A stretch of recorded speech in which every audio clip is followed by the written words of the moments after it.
عرجي ورباشو جوجس مالك وغوري labadan maalmood waaba iska xanuunsanaama isbitaalkii aan ku xirnaayo ahaa isbitaal alcaasimo oo ah isbitaalka ugu wanaagsan magaalada muqdisho ayaan tagay hadda receptionkii aan ka soo baxay dhakhtarka cudurrada guud ayaan hadda u galay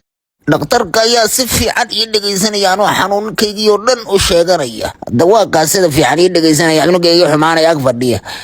dhakhtarkii muxuu soo qaataa bismillaahi araxmaan war waxa ugu xiran waa maxbalaaya ku qaadataya wuxuu xanuug badanaa war wuxuu gacantii iiga dhageeni waxba iska qorqoraa ana gacantaaba laga hayaaba dhakhtarkii marka hadda wixii waaba iga fujiyey wuxuu ii sheegayaa muxuu isaaraa bismillaahi araxmaani araxiim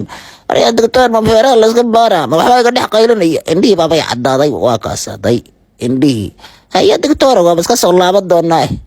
meeshii ugu darnad markaan horta soo galay gabar yaroo cirbad la haadi markaan u imid waa gacantii xariga xirtaan maxay iga tirtiraysaa booyaalo waraa dhaga fuqbalaya ku qaada ma laymudi rabaa waaba shakiye war iga fuqbal